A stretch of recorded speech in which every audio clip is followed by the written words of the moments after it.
तो hello guys, welcome और welcome back to this channel Vidyalok. आज के इस वीडियो में हम लोग पढ़ने जा रहे हैं डेवलपमेंट, जो कि आपका इकोनॉमिक्स का पहला चैप्टर है। ठीक है, तो पूरा का पूरा ज्योग्राफी खत्म हो चुका है। आपको प्लेलिस्ट भी मिल जाएगा, वहां से देख सकते हैं। नोट्स आपको टेलीग्राम चैनल पे मिल जाएगा। ठीक है, तो इन्फॉर्मेशन काफी आपको बता दिया गया है, मतलब इतना ही बताना था। अब चढ़ते हैं आगे। डेवलपमेंट जो है बहुत सिंपल है, एकदम छोटा सा चैप्टर है, उड़ा देंगे हम लोग 30 मिनट के अंदर ना। देखो क्या है, सबसे पहले डेवलपमेंट जो होता है उसको समझना पड़ेगा कि डेवलपमेंट है क्या, क्योंकि चैप्टर का नाम डेवलपमेंट है, तो डेवलपमेंट का मतलब पहले समझना होगा हमारे लिए। समझ में आ रहा है? तो डेवलपमेंट क्या है? डेवलपमेंट का मतलब होता है कि किसी भी इंसान का अलग अलग एस्पेक्ट में वो प्रोग्रेस चाहता है। क्या चाहता है? वो प्रोग्रेस चाहता है, ताकि उसका लिविंग कंडीशन बेहतर हो जाए और उसको इक्वालिटी मिले। जो भी समाज में रह रहा है इक्वालिटी मिले, है ना। जो भी कॉर्पोरेशन में काम कर रहा है वहां पे इक्वालिटी मिले। मतलब कि वो चाहता क्या है कि जो भी सोसाइटी में रहता है उसको लोग कॉर्पोरेट करें, उसको लोग इक्वालिटी से ट्रीट करें और उसको वो जीवन में अपने आगे बढ़े, लोग भी उसको रिस्पेक्ट से देखें। समझ में आ रहा है?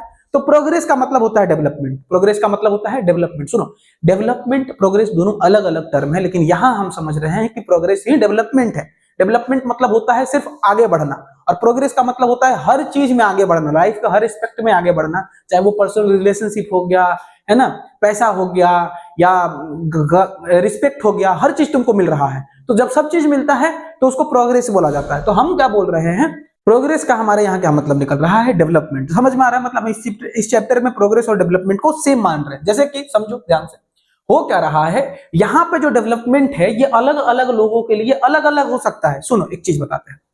डेवलपमेंट क्या है? एक बड़ा ही कॉम्प्लेक्स टास्क है। क्या है? एक कॉम्प्लेक्स टास्क है डेवलपमेंट। समझ में आ रहा है? तुम हिस्ट्री वगैरह देखोगे, इकोनॉमी वगैरह देखोगे, पॉलिटिक्स वगैरह देखोगे, तो हर चीज में इंसानों को तुम देखोगे तो डेवलपमेंट हो रहा है। और ये जो डेवलपमेंट है इसका अलग अलग एक्सपेक्ट होता है, एस्पेक्ट होता है, एस्पेक्ट बोलेंगे। समझ में आ रहा है? अलग अलग एस्पेक्ट होता है अलग अलग लोगों के लिए, मतलब हर इंसान अलग अलग तरीके का डेवलपमेंट खोज रहा होता है। समझ में आ रहा है? इसी बात को थोड़ा सा और डिटेल में अगर तुमको समझना है तो आगे बढ़ेंगे अब, तो क्या समझ में आएगा हमको, अलग अलग लोगों के लिए अलग अलग डेवलपमेंट गोल क्या क्या हो सकता है, यही हम समझने जा रहे हैं। मतलब सेकंड वाला लाइन जो हम तुमको बता रहे थे ना, कि डेवलपमेंट जो होता है अलग अलग लोगों के लिए अलग अलग हो सकता है, तो वो कैसे होता है उसको समझते थोड़ा सा। कहने का क्या मतलब है, जो अलग लोग होंगे उनको डेवलपमेंट के लिए अलग अलग गोल्स होंगे। किसी लोगों को किसी इंसान के लिए डेवलपमेंट अलग हो सकता है, और वहीं पे किसी और इंसान के लिए डेवलपमेंट अलग हो सकता है। दोनों का गोल्स अलग अलग हो सकता है। बताते कैसे? देखो, होता क्या है, जैसे कि मान लो एक लड़की है, लड़की के लिए डेवलपमेंट क्या होगा कि वो चाहती है कि उसको और भी ज्यादा फ्रीडम हो जाए। अगर कोई गांव की लड़की है जिसको फ्रीडम कम है, तो वो क्या चाहती होगी कि उसको फ्रीडम ज्यादा मिले, तो उसको बाहर जाके पढ़ने का भी ये छूट मिले, और वो अपने हिसाब से अपने प्रोफेशंस वगैरह को चुन सकती है, उसका छूट मिले। कोई लड़की यही चाहेगी ना। तो लड़की जो चाहती है कि उसको इक्वालिटी मिले, फ्रीडम मिले, और इक्वालिटी कितना मिले, उसको अपने भाई के बराबर इक्वालिटी मिले। घर में जितना इज्जत उसके भाई को दिया जा रहा है उसको भी उतना इज्जत दिया जाए। अच्छा, फ्रीडम भी उसको भाई के जितना, उसके भाई को जितना दिया जा रहा है उतना इसको दिया जाए। तो ये भी कुछ कर सकती है। तो इसके लिए क्या है, ये है डेवलपमेंट। लेकिन वहीं पे इसके भाई के लिए डेवलपमेंट क्या है, इसका भाई जो होगा वो क्या सोच रहा होगा, उसको मेंटेन करना है ट्रेडिशनल रोल्स। ट्रेडिशनल रोल्स का क्या मतलब है, जो भी समाज में चीजें चल रही हैं, अगर उससे बाहर इसकी बहन जाएगी तो हो सकता है इसके लिए ये शर्मनाक हो सकता है। तो ये बेचारा सोचता है कि हमको समाज में कोई गंदे नजर से ना देखे, हमको समाज में कोई जब हम बाहर निकले रोड पे तो हमको कोई मजाक ना उड़ाए, हमको कोई मेरा कोई बेइज्जती ना करे। इसके लिए क्या करना होगा, हमको अपनी बहन को संभाल के रखना होगा। और संभालने का क्या मतलब है कि जो लोग जिस दायरे में रह रहे हैं, इस समाज के लोग जिस दायरे में रह रहे हैं, उसी दायरे में अपने बहन को रखना होगा। तो भाई चाहता है दायरे में रखना अपने बहन को, और बहन चाहती है दायरे से बाहर जाके डेवलपमेंट करना। बात समझ में आ रहा है? तो दोनों के लिए डेवलपमेंट गोल अलग अलग है क्या? लड़की के लिए डेवलपमेंट गोल अलग है, लड़का के लिए डेवलपमेंट गोल अलग अलग है। कई बार ये डेवलपमेंट गोल क्लैश भी हो जाते हैं। जैसे देखो, इसकी जो बहन है उसका जो डेवलपमेंट गोल है इसके खुद के भाई से क्लैश हो गया है। तुम ऐसे सोचो कि मान लो तुम्हारे एरिया में जो किसान लोग हैं, मान लो एक नदी बहता है, वहां पे किसान लोग हैं। किसान लोग चाहते हैं कि यहाँ पे डैम नहीं बने। कारण क्या है, जो आसपास में लोग बसे हुए हैं, अगर डैम बनता है नदी पे तो पानी फैलेगा, फैलेगा तो इनका गांव भी डूब जाएगा, जिसकी वजह से ये बर्बाद हो जाएंगे। तो ये नहीं चाहेंगे कभी भी कि डैम बने। और वहीं पे जो इंडस्ट्रियलिस्ट होंगे वो चाहेंगे कि डैम बने, उससे उनको इलेक्ट्रिसिटी मिलेगा, फायदा मिलेगा। तो वो चाहेंगे कि बने। तो उनके लिए डेवलपमेंट क्या है, डैम बन जाना। जो अमीर लोग हैं, जो इंडस्ट्रियलिस्ट लोग हैं, उनके लिए क्या है डेवलपमेंट का मतलब, कि डैम बन जाए। और वहीं पे जो गरीब लोग हैं उनके लिए क्या है डेवलपमेंट, कि डैम नहीं बने, सुखी से हमको रहने दो, हम चैन से जी रहे हैं, जीने दो। समझ में आ रहा है? और दोनों का डेवलपमेंट गोल क्लैश भी हो रहा है। तो कई बार डेवलपमेंट गोल्स जो होते हैं, कई बार डेवलपमेंट गोल्स जो होते हैं वो क्या होते हैं, क्लैश भी होते हैं। तो अलग अलग लोगों के लिए अलग अलग डेवलपमेंट गोल हो सकता है। जो हम बात बोले हैं वो नीचे ये दूसरा लाइन में लिखा हुआ है डैम वाला बात जो बोले हैं ना, ये दूसरा सा है। समझ में आ रहा है? तो इस पूरा को पढ़ के तुमको क्या समझ में आ रहा है कि डेवलपमेंट गोल जो होते हैं अलग अलग लोगों के अलग अलग हो सकते हैं, और डेवलपमेंट गोल कई बार जो होते हैं अलग अलग लोगों के जैसे कि एक दूसरे को नुकसान भी पहुंचा सकते हैं। मान लो मेरा डेवलपमेंट गोल तुमको नुकसान पहुंचा दे, या तुम्हारा डेवलपमेंट गोल हमको नुकसान पहुंचा दे, ऐसा होना बहुत बड़ा बात नहीं है। बात समझ में आ रहा है यहां तक? ठीक है, अब हम बढ़ते हैं आगे। आगे क्या है? आगे है income and other goals. Income में क्या है कि कितना पैसा, पैसा भी एक गोल होता है लोगों के लिए कि हमको इतना पैसा जीवन में कमाना है। समझ में आ रहा है? तो कई बार लोग प्रायोरिटाइज करते हैं इनकम्स को। जैसे तुम समझो कि लोग क्या चाहते हैं, लोग चाहते हैं कि रेगुलर काम मिले। ऐसा नहीं कि महीना में 30 दिन काम कर, 30 दिन होता है तो उसमें 15 दिन काम कर रहे हैं, 15 दिन बैठे हैं। महीना में 30 दिन काम है तो 15 दिन बैठना किसी को भी पसंद नहीं होगा। सबको चाहिए कि 30 दिन काम मिले, तो रेगुलर वर्क मिले सबको, बेटर वेज मिले। बेटर वेज का क्या मतलब है कि बढ़िया दाम मिले काम करने का, है ना। दिन भर काम करा के 500 रुपए नहीं दे, थोड़ा अच्छा पैसा दे जिससे घर परिवार भी चल पाए, ठीक है। तो बेटर वेज मिले, है ना। फेयर प्राइसेस मिले, समझ में आ रहा है? फेयर प्राइसेस मिले, हर चीज के गुड्स वगैरह भी खरीदने जा रहा है तो उसका प्राइस बहुत ज्यादा नहीं होना चाहिए। जिस हिसाब से हम कमा रहे हैं उसी हिसाब से सामान दाम का, मतलब जिस हिसाब से हम कमा रहे हैं उसी हिसाब से सामान का दाम भी होना चाहिए। तो ये चाहते हैं, समझ में आ रहा है? उसके बाद मेटेरियलिस्टिक गोल भी हमारे होते हैं। ये तो मेटेरियलिस्टिक गोल हो गया कि ये सब चीजें चाहिए, मेटेरियलिस्टिक गोल हो गया। नॉन मेटेरियलिस्टिक गोल क्या होता है? नॉन मेटेरियलिस्टिक गोल का क्या मतलब है कि और तुम मटेरियल को छोड़ के क्या चाहते हो? तो इंसान चाहता है कि वो जहां पे रह रहा है उसको रिस्पेक्ट मिले, उसके बाद से सिक्योरिटी हो। ऐसा नहीं कोई भी आए चाकू मार के जा सकता है कभी भी, समझ में आ रहा है? इक्वलिटी चाहिए, जहां पे रह रहे हैं इक्वलिटी चाहिए, फ्रीडम चाहिए, है ना। तो जो रिस्पेक्ट हो गया, सिक्योरिटी हो गया, इक्वलिटी हो गया, फ्रीडम हो गया, ये सब नॉन मटेरियल गोल है। कोई भी इंसान अगर कहीं रहता है तो उसको फ्रीडम तो चाहिए ही चाहिए, इक्वालिटी चाहिए, सिक्योरिटी चाहिए। आज मेरे घर में चोरी हो जाता है तो मेरे पास अगल बगल पुलिस भी तो होना चाहिए कि वो मेरे घर पे आके तलाशी दे और फिर चोर को पकड़े, है ना। तो वो सिक्योरिटी हमको फील होना चाहिए कि हम यहाँ रह रहे हैं तो मेरे साथ कुछ भी गलत नहीं होगा। नहीं तो सो रहे हैं और पता चल रहा है कोई मर्डर कर देगा आके, तो फिर डर लगेगा ना, सिक्योरिटी के बिना नहीं। तो डेवलपमेंट गोल्स में ये भी चीजें आती हैं, ठीक है। नॉन मटेरियल एस्पेक्ट जो होते हैं, कई बार तुम ऐसे समझो कि नॉन मटेरियल एस्पेक्ट जो होते हैं ये हमारे can be more important than, हाँ, कई बार नॉन मटेरियल गोल जो होते हैं ये हमारे लिए ज्यादा इंपॉर्टेंट हो सकते हैं मटेरियलिस्टिक गोल से। कई बार लोग ये नहीं सोचते हैं कि हम ज्यादा पैसा कमाएं, कई बार ये लोग ये सोचते हैं कि हमको रिस्पेक्ट मिले, सिक्योरिटी मिले, कम पैसा कमाओ लेकिन रिस्पेक्ट से कमाओ। ऐसा सुने हो तुम? तो इसका मतलब क्या है? रिस्पेक्ट क्या है? नॉन मटेरियल गोल है। तो कई बार नॉन मटेरियल गोल जो होता है मटेरियलिस्टिक गोल से ज्यादा इंपॉर्टेंट होता है। बात समझ में आ रहा है? ठीक है। मिक्स डेवलपमेंट का क्या बात है? तुम देखो, दो एग्जांपल देते हैं। अगर तुमको एक काम मिल रहा है जहां पे खूब पैसा कमाओगे लेकिन कभी भी तुम मर सकते हो, कभी भी तुम मर सकते हो, ऐसा है, तो क्या तुम वहां पे काम करना चाहोगे? और एक दूसरा जगह है जहां पे कम पैसा कमा रहे हो जबकि मरने का खतरा कम है, तो तुम कहां काम करना चाहोगे? तुम वही काम करोगे जहां पे मरने का खतरा कम है। बात समझ रहे हो? तो कहने का क्या मतलब है कि एग्जाम्पल तुम ये समझो कि हाई पेइंग जॉब हो सकता है कि सिक्योरिटी उसमें कम हो, वहीं पे एक और तुमको जॉब मिल रहा है जो लो पेइंग है लेकिन वहां पे सिक्योरिटी तुमको अच्छा मिलता है, वर्क लाइफ बैलेंस भी तुम्हारा बढ़िया है, तो तुम कहां काम करना चाहोगे? जहां पे सिक्योरिटी ज्यादा है, जहां पे वर्क लाइफ बैलेंस ज्यादा है, जहां पे रिस्पेक्ट तुमको मिलता है, वहां काम करना चाहोगे। बात समझ में आ रहा है? तो कई बार लोग प्रायोरिटाइज करते हैं किसको? नॉन मटेरियल एस्पेक्ट को प्रायोरिटाइज करते हैं। समझ में आ रहा है? वुमेन्स के लिए डेवलपमेंट क्या है? वुमेन्स के लिए डेवलपमेंट है कि उनको जो काम मिल रहा है उसको बराबर पे किया जाए। ऐसा नहीं कि वुमेन काम ज्यादा कर रही है पैसा कम मिल रहा है, वही काम कोई मर्द करता है तो उसको 5,000 दे रहे हैं, वही काम कोई औरत करती है 3,000 दे रहे हैं, तो नहीं। इक्वल पेड, इक्वल वेज होना चाहिए दोनों का। समझ में आ रहा है? तो पेड वर्क होना चाहिए सबसे पहला बात। उसके अलावा इनके डिग्निटी को भी वहां ध्यान रखा जाए, है ना। वुमेन्स के जो भी डिग्निटीज हैं उनका ध्यान भी रखा जाना चाहिए, उनको रिस्पेक्ट मिलना चाहिए। हाउस होल्ड के जो भी रिस्पॉन्सिबिलिटी है उसमें शेयर होना चाहिए, मतलब मर्द भी काम करे औरत भी काम करे, ठीक है। और उसके अलावा इनके लिए सेफ इन्वायरमेंट होना चाहिए, है ना। और इनको ऐसा इन्वायरमेंट देना चाहिए, इतना सेफ इन्वायरमेंट होना चाहिए कि कोई बिजनेस भी स्टार्ट करना चाहती हैं तो कर पाए।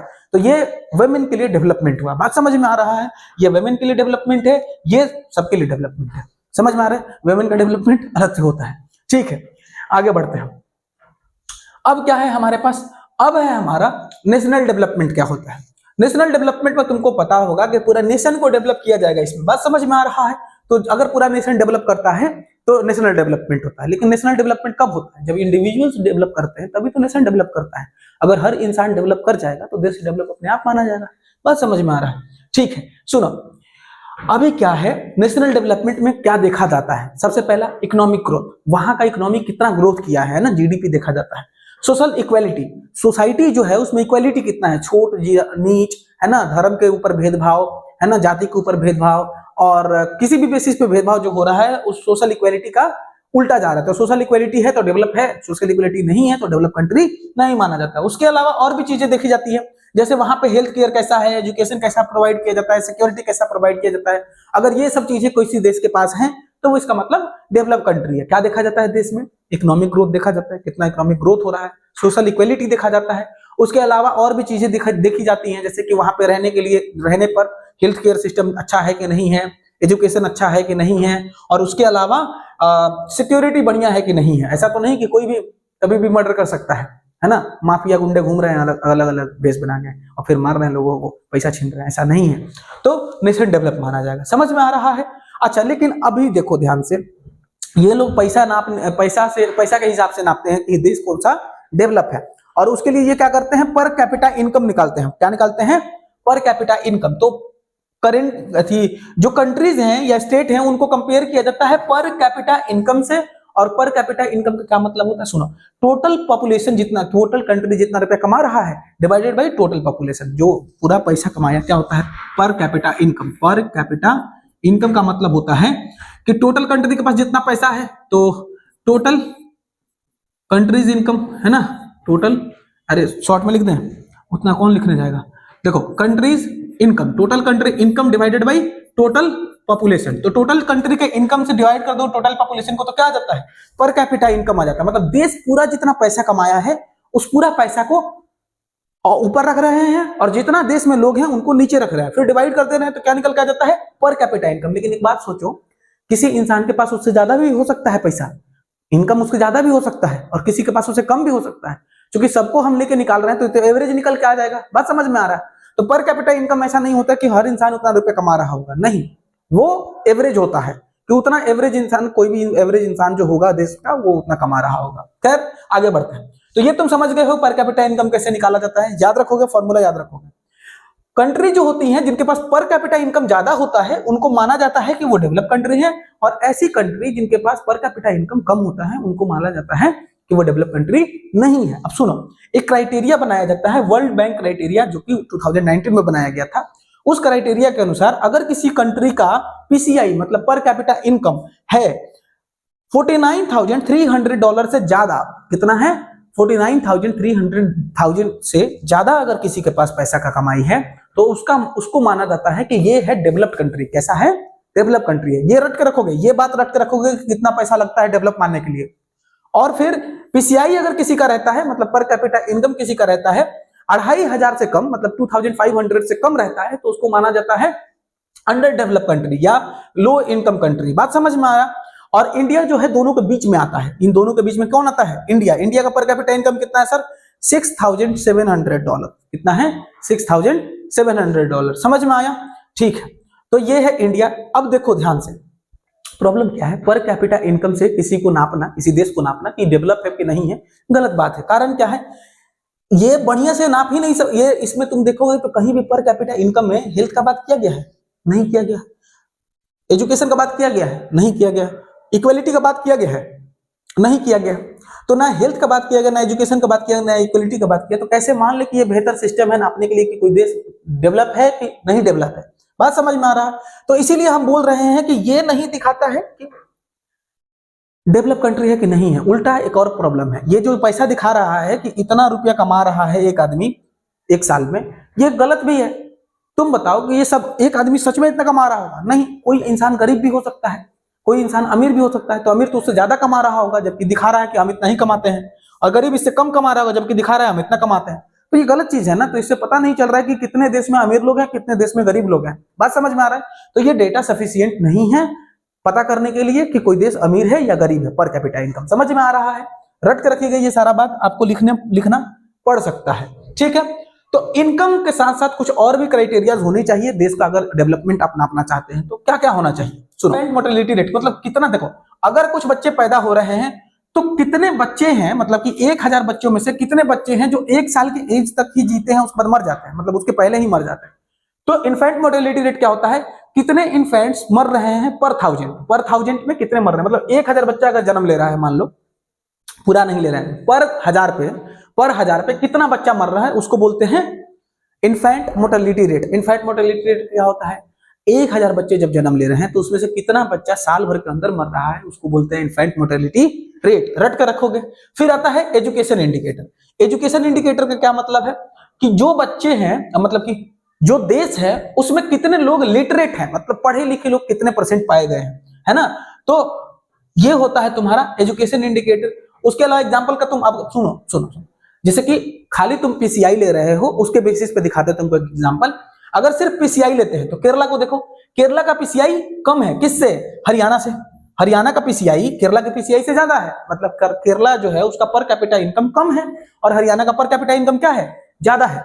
वहीं पे लेकिन केरला जो है ये बेटर परफॉर्म कर रहा है हरियाणा से हेल्थ के सिस्टम में। हेल्थ हुआ चाहे एजुकेशन हुआ, केरला में जाओगे और हरियाणा में आओ, हरियाणा में पर कैपिटा इनकम इन लोगों का ज्यादा है और केरला में कम है। तभी भी केरला वाले हेल्थ में देखो या फिर तुम एजुकेशन में देखो, दोनों में केरला वाला ज्यादा बेहतर है किससे, हरियाणा से। बात समझ में आ रहा है, पीसीआई तो कम है जबकि अच्छा है, वो डेवलप माना जाएगा इससे, समझ रहे हो। उसी तरीके से बिहार को देखो, बिहार जो है पूरा भारत भर में लोवेस्ट पीसीआई है, सबसे कम पीसीआई है। यहाँ पे एजुकेशन सिस्टम भी खराब है और हेल्थ तो पूछो ही मत, हेल्थ भी खराब है। तो क्या क्या खराब है, बिहार सबसे ज्यादा कम पीसीआई वाला स्टेट है, उसके बाद से यहाँ पे एजुकेशन भी खराब है, हेल्थ भी खराब है। ये स्पेशल बात था तो बता दिया गया। बात समझ में आया, ठीक है आगे बढ़ते हैं। अब क्या आ जाता है हमारे पास, पब्लिक फैसिलिटीज। क्या आता है, पब्लिक फैसिलिटीज। पब्लिक फैसिलिटीज को देखते हैं। पब्लिक फैसिलिटीज में क्या आता है, हेल्थ केयर आ जाता है, हॉस्पिटल वगैरह आ गया, फिर आ जाता है एजुकेशन, फिर सैनिटाइजेशन, मतलब ये सब चीजें जो होती हैं ये डेवलपमेंट में, पब्लिक फैसिलिटी भी जो होती हैं वो भी डेवलपमेंट में तुमको कंट्रीब्यूट करती हैं। एग्जाम्पल बताते हैं, केरला जो है उसके पास इन्फेंट मोर्टेलिटी रेट बढ़िया है, एजुकेशन सिस्टम भी बढ़िया है। कारण क्या है, अपने उस पर फोकस करता है, समझ में आ रहा है। उसके यहाँ पब्लिक फैसिलिटी अच्छा है, भले लोअर पीसीआई है, वहां पे पीसीआई कम है, पर कैपिटा इनकम कम है, लेकिन वो अपने हेल्थ केयर सिस्टम पे बढ़िया ध्यान देते हैं।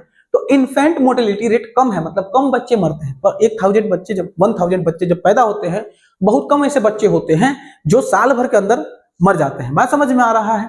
तो इन्फेंट मोर्टेलिटी रेट वहां पे कम है। उसके बाद से पब्लिक डिस्ट्रीब्यूशन सिस्टम होता है। पब्लिक डिस्ट्रीब्यूशन सिस्टम क्या होता है, पब्लिक डिस्ट्रीब्यूशन सिस्टम में लोगों को अनाज बांटा जाता है। क्या बांटा जाता है, अनाज। अनाज क्यों बांटा जाता है, कई ऐसे गरीब लोग होते हैं जिनका हेल्थ खराब हो जाता है, इसलिए क्योंकि उनको बढ़िया से न्यूट्रिशन नहीं मिल रहा होता है, तो सरकार इसीलिए गरीब लोगों को अनाज बांटती है। बात समझ में आ रहा है। तो कुछ ऐसे स्टेट हैं जहां पे पब्लिक डिस्ट्रीब्यूशन सिस्टम ठीक किया गया, पीडीएस को ठीक किया गया और वहां पे लोगों का जो हेल्थ है उसमें सुधार आया। बात समझ में आ रहा है, ठीक है। तो तुमको ओवरऑल क्या पता चला यहां से कि केरला का देखो ना, पैसा कम है फिर भी ज्यादा डेवलप माना जाएगा। वो कारण क्या है, पैसा डिसाइड नहीं करता है सब चीज पैसा डिसाइड, देखो पैसा बहुत चीज डिसाइड करता है लेकिन सारा चीज डिसाइड नहीं करता है। पैसा होने का ये मतलब नहीं है कि तुमको पॉल्यूशन फ्री एनवायरनमेंट मिल जाएगा। कभी भी ऐसा नहीं होता है कि आपके पास बहुत ज्यादा पैसा है तो आपको पॉल्यूशन फ्री एनवायरनमेंट मिल रहा है। पॉल्यूशन है तो पॉल्यूशन है सबके लिए, गरीब के लिए भी, अमीर के लिए भी, सबके लिए पॉल्यूशन है। बात समझ रहे हो। तो पैसा से आप पॉल्यूशन फ्री एनवायरनमेंट नहीं खरीद सकते हैं। उसके अलावा सिक्योरिटी नहीं खरीद सकते हैं और हेल्थ भी तुम्हारा खराब हो सकता है। बात समझ रहे हो, कितना भी पैसा हो जाए हेल्थ खराब हो ही सकता है, कितना भी पैसा हो जाए एनवायरनमेंट खराब है तो खराब है ही, उसको सुधारा नहीं जा सकता है। तो पैसा हर चीजों को नहीं संभाल सकता है। कुछ चीजें आपकी पैसा से डिराइव होती है लेकिन सारी चीजें पैसा से डिराइव नहीं होती हैं। बात समझ में आ रहा है। आगे देखो, आगे क्या है, ह्यूमन डेवलपमेंट इंडेक्स, इसको बोलते हैं HDI। क्या बोलते हैं, HDI, human development index. Human development index जो है ये इंट्रोड्यूस किया गया था किसके द्वारा, United Nation Development Programme, UNDP बोलते हैं इसको। क्या बोलते हैं, यूएनडीपी का फुल फॉर्म क्या है, यूनाइटेड नेशन डेवलपमेंट प्रोग्राम। समझ में आ रहा है। तो ये फोकस करता है लोगों के वेलबींग पे। किस पे फोकस करता है, लोगों के वेलबींग पे और इकोनॉमिक ग्रोथ पे भी फोकस करता है। मतलब सिर्फ इकोनॉमिक ग्रोथ पे फोकस ना करके लोगों के वेलबींग पे फोकस करता है। कौन करता है sir, United Nation Development Programme, HDI बोलते हैं उसको। समझ में आया। तो किस पे ये बेसिस है, 3 चीजों पे। पहला हेल्थ, उसके बाद से एजुकेशन, फिर इनकम। हेल्थ मतलब लाइफ एक्सपेक्टेंसी रेट कितना है, जन्म के बाद तुम कितना दिन जीत पा रहे हो, उसको बोला जाता है लाइफ एक्सपेक्टेंसी, है ना। जैसे इंडिया के लोगों का लगभग 70 साल है, कि इंडिया के लोग लगभग 70 साल के आसपास जी जाते हैं, समझ में आ रहा है, तो उसको लाइफ एक्सपेक्टेंसी बोलते हैं, ठीक है। तो हेल्थ केयर सिस्टम हो गया। दूसरा एजुकेशन, कितने लोग हैं जो पढ़े लिखे हैं, आपके यहाँ कितने लोग जो हैं वो पढ़े लिखे हैं या पढ़ लिख रहे हैं। उसके बाद से इनकम, पर कैपिटा इनकम क्या है, तो ह्यूमन डेवलपमेंट इंडेक्स जो होता है इंसानों को देखता है कि कितना डेवलप हो रहे हैं, लेकिन डेवलप होने का 3 चीजों पे नापता है, सिर्फ पीसीआई नहीं देखता है। पीसीआई मतलब देखता है लेकिन सिर्फ पीसीआई नहीं दिखता है, और क्या दिखता है सर, एजुकेशन और हेल्थ भी दिखता है। बात समझ में आ रहा है, रट कर रखोगे। डेवलपमेंट नापने का एक तरीका बनाता है कौन, UNDP, United Nation Development Programme. उसमें 3 चीजों को ऐड किया जाता है, एक हेल्थ, एक एजुकेशन और एक इनकम। समझ में आ रहा है, ठीक है। तो इस तरीके से तुम समझ गए हो कि सबसे पहले क्या हुआ था, इनकम के बेसिस पे नापा गया था, फिर बोला गया सिर्फ इनकम नहीं जरूरी है, और भी चीजें देखना चाहिए, क्योंकि सिर्फ इनकम देखोगे तो तुम केरला का एग्जाम्पल ले लो, केरला के पास इनकम लो है लेकिन उसका हेल्थ केयर और एजुकेशन बहुत बढ़िया है। एमआरआई मतलब इन्फेंट मोर्टेलिटी रेट ना, आईएमआर, तो आईएमआर उसका कम है और एजुकेशन बेहतरीन है। लगभग 99% लोग केरला में तुमको पढ़े लिखे मिल जाएंगे। वहीं पे हरियाणा को देख लो, हरियाणा में लोग जो हैं पीसीआई उनका ज्यादा है, जबकि ना हेल्थ केयर अच्छा है ना एजुकेशन अच्छा है। बात समझ में आ रहा है, तो सिर्फ पीसीआई होने से काम नहीं बनता है, तो और क्या देखना पड़ता है सर, हेल्थ भी देखना चाहिए, एजुकेशन भी देखना चाहिए, समझ में आ रहा है, फिर सिक्योरिटी वगैरह भी देखना चाहिए। तो आता है human development index, HDI. HDI क्या करता है, ये बोलता है हम सिर्फ इनकम को ना देख के हेल्थ और एजुकेशन को भी देखेंगे, और ये इन सब चीजों के मेजर्स पे बताता है कौन सा देश डेवलप है कौन सा डेवलप नहीं है। बात समझ में आ रहा है। अब आ जाता है सस्टेनेबिलिटी ऑफ डेवलपमेंट। डेवलपमेंट का सस्टेनेबल तरीका क्या है, बात समझ में आया तो सुनो। सस्टेनेबल डेवलपमेंट जो है ये बोलता है आपको कि देखिए डेवलप करिए। सस्टेनेबल डेवलपमेंट का क्या मतलब है, डेवलप करो लेकिन डेवलपमेंट में इतना मत खो जाओ कि तुम्हारे जो फ्यूचर जनरेशन है उनका ख्याल ही ना रहे और तुम रिसोर्सेज को पूरा खत्म कर दो। तो क्या होता है sustainable development, sustainable development ensure करता है कि अभी तुम्हारे नीड्स पूरे हो जाएं, ठीक है, लेकिन तुम्हारे फ्यूचर जनरेशन जो है उसको भी कंप्रोमाइज करना ना पड़े, है ना, उसको भी कंप्रोमाइज करना ना पड़े। ये डेफिनेशन तुम बार बार पढ़ चुके हो, कितना बार पढ़ चुके हो, ठीक है। देखो कुछ रिसोर्सेस होते हैं रिन्यूएबल और कुछ रिसोर्सेस होते हैं नॉन रिन्यूएबल। हमारे पास जो भी सस्टेनेबल डेवलपमेंट में क्या बोला जा रहा है कि आपको रिसोर्सेज को सोच समझ के यूज करना है, नहीं तो वो आपके फ्यूचर जनरेशन को नहीं मिलेगा। तो रिसोर्सेज 2 टाइप के होते हैं, रिन्यूएबल, एक नॉन रिन्यूएबल। क्या रिन्यूएबल रिसोर्सेज इतने हैं कि अगर यूज करते जा रहे हो तो खत्म ही नहीं होगा? नहीं, ऐसा नहीं है। रिन्यूएबल रिसोर्सेज भी खत्म हो सकते हैं। क्यों? रिन्यू होने में ज्यादा समय लग रहा है, तुम यूज तेजी से कर रहे हो, तो जब तक वो रिन्यू होगा तब तक तो तुम उसको खत्म कर दोगे। तो रिन्यूएबल रिसोर्सेज जो होते हैं जल्दी ही खत्म हो जाते हैं। वहीं पे नॉन रिन्यूएबल रिसोर्सेज का बात करते हैं तो ये तो रिन्यू हो भी नहीं रहे हैं, तो इनको तो खत्म होना बनता ही है, लेकिन इनको भी तरीके से यूज किया जाएगा तो बच जाएंगे। जैसे कि फॉसिल फ्यूल वगैरह क्या होता है, नॉन रिन्यूएबल रिसोर्स है, तो ये खत्म हो जाएगा अगर ठीक से इसको यूज नहीं किया जाता है तो। और फिर बाद में तुमको मालूम है इसका कंसिक्वेंसेस क्या होते हैं, है ना, एनवायरमेंटल पॉल्यूशन होता है, लैंड डिग्रेडेशन होता है, ओजोन लेयर डिप्लीशन हुआ तो होता है। बात समझ रहे हो? तो अगर तुम रिसोर्सेज को खत्म करोगे तो ये सब प्रॉब्लम तुमको झेलना पड़ सकता है। एनवायरमेंटल डिग्रेडेशन होगा, उसके वजह से ग्लोबल कंसिक्वेंसेस होंगे, सिर्फ एक इंसान को नहीं होगा, एक देश को नहीं होगा, पूरा दुनिया झेलेगा। अगर कुछ भी गड़बड़ होता है तो पूरा दुनिया को ये चीजें झेलना पड़ सकता है, जो भी अगर गलती किया जाता है तो। समझ में आया बात? अब आ जाता है क्या कि एचडीआई एक डेटा निकालता है 2018 से 2019 के बीच में। वो क्या बोलता है कि श्रीलंका जो है वो हेल्थ केयर में, एजुकेशन में, इनकम में बेहतरीन है इंडिया से। देख रहे हो, श्रीलंका अभी हमसे आगे है। तो श्रीलंका जो था वो हमसे बेहतर था, 2019 के हिसाब से बता रहा है कि श्रीलंका जो था इंडिया से सब चीज में बेहतर है, चाहे वो हेल्थ हो, एजुकेशन हो और इनकम हो। इन तीनों चीजों में क्या किससे बेहतर है? इंडिया से। वहीं पे अगर तुम देखोगे नेपाल, बांग्लादेश, ये जो देश है, चाहे नेपाल हुआ चाहे बांग्लादेश हुआ, ये हमारे नेबरिंग कंट्री है, ये दोनों के पास पीसीआई हमसे कम है, इंडिया से कम पीसीआई है उनके पास, मतलब पर कैपिटा इनकम है। फिर भी लाइफ एक्सपेक्टेंसी उनका ज्यादा है, मतलब वो ज्यादा दिन जीते हैं, उनका लोअर इनकम है तभी भी वो ज्यादा जीते हैं। कहाँ के? नेपाली और बांग्लादेशी, वो ज्यादा दिन जीते हैं इंडियन से। समझ में आ रहा है? तो ये एचडीआई का डेटा है, ठीक। अब आ जाता है इंपॉर्टेंट टर्म्स। तुमको पूरा चैप्टर जो तुम पढ़ लिए हो उसमें कुछ इंपॉर्टेंट टर्म्स मिलेंगे तुमको। क्या क्या मिला था? एक पर कैपिटा इनकम, याद रखोगे ये क्या होता है? एवरेज इनकम कंट्री के लोगों का, पूरे कंट्री का जो पॉपुलेशन है उसके पास कितना इनकम है उसका एवरेज निकाला जाता है। इसमें क्या किया जाता है? कंट्री का पॉपुलेशन, कंट्री का इनकम डिवाइडेड बाय कंट्री का पॉपुलेशन, तो ये आ जाता है पर कैपिटा इनकम। फिर आ जाता है infant mortality rate. Infant mortality rate क्या होता है? इसमें क्या होता है कि कितने इन्फेंट 1 साल से पहले मर जाते हैं पर 1000 बच्चों में, मतलब 1000 बच्चे जब जन्म ले रहे हैं उसमें से कितने बच्चे ऐसे हैं जो 1 साल के अंदर ही मर रहे हैं उनको बोला जाता है infant mortality rate. Literacy rate तुमको बता चुके हैं कि कितना परसेंटेज लोग हैं जो 7 साल से ऊपर के हैं और पढ़ने जा रहे हैं, इसको लिटरेसी रेट देखा जाता है। और नेट अटेंडेंस रेशियो क्या होता है, ये होता है कि कितने बच्चे स्कूल अटेंड कर रहे हैं। तो ये होता है, ये सारे टर्म तुमको पढ़ाया गया था पीछे, जो कि आना चाहिए, इंपॉर्टेंट है। अब बढ़ते हैं आगे। आगे एकदम सिंपल चीज है कि ये सारे क्वेश्चंस हैं जो कि इस चैप्टर से बनते हैं और ये इंपॉर्टेंट चैप्टर मतलब इंपॉर्टेंट क्वेश्चन है। तो तुम चाहो तो स्क्रीनशॉट ले सकते हो और चाहो तो टेलीग्राम से भी ले सकते हो। समझ में आ रहा है? तो ये इंपॉर्टेंट है, समझ में आया? ठीक। अब इसके बाद से क्या करते हैं कि आपको हम थैंक यू बोलते हैं। इसी के साथ आपका चैप्टर होता है खत्म। इसी तरीके से आपका बाकी जो चैप्टर बच जाता है इकोनॉमिक्स में वो भी खत्म करा देंगे, कोई दिक्कत का बात नहीं है। और मतलब पूरा तुमको यहाँ पे सब चीज पढ़ा के दिया जाता है, हर सब्जेक्ट हर चीज समझ में आ रहा है, सिर्फ हिंदी छोड़ के। और सब चीज ठीक रहा तो हिंदी में भी हाथ पर डाल देंगे, समझ रहे हो? तो अभी जितना दिया जा रहा है इतना ही दिया जा रहा है, ठीक है। Thank you for watching the video, meet you in the next video, bye.